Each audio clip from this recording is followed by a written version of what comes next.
আসসালামু আলাইকুম। আজকে আমি খিচুড়ি ভুনা মুরগির মাংস রান্না করছি। 250 মুগ ডাল ভেজে নিলাম।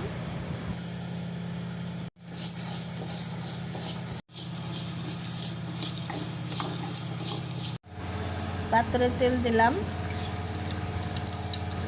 পেঁয়াজ দিলাম, সাথে একটু ঘি দিলাম,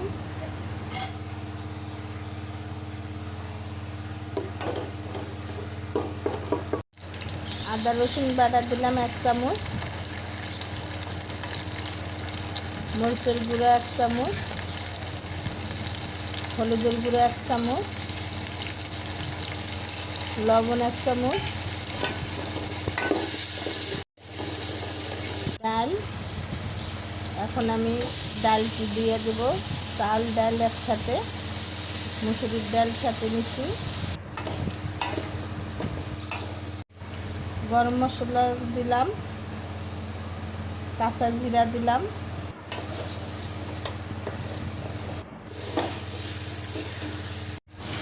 গরম পানি দিয়ে দিলাম পরিমাণ মতো।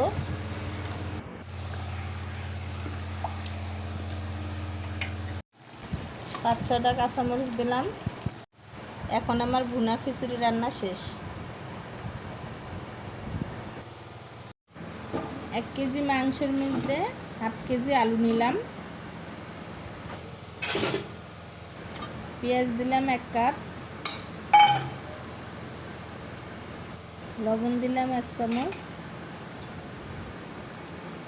হলুদ দিয়েছি 1 চামচ, মরিচের গুঁড়ি 1.5 চামচ, ধনিয়ার গুঁড়ি 1/2 চামচ,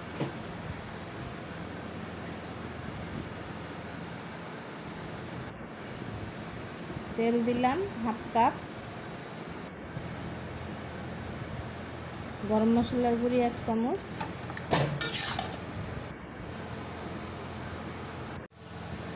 2 কাপ পানি দিলাম।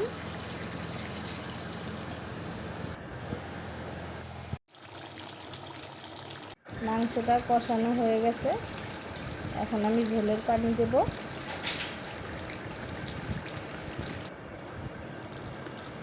আমি ঝোলের পানি দিচ্ছি, জিরার গুঁড়ি দিয়ে দিলাম। এখন আমার রান্না শেষ। এভাবে আপনারা সহজ উপায় মুরগির মাংস দিয়ে ভুনা খিচুড়ি রান্না করতে পারেন।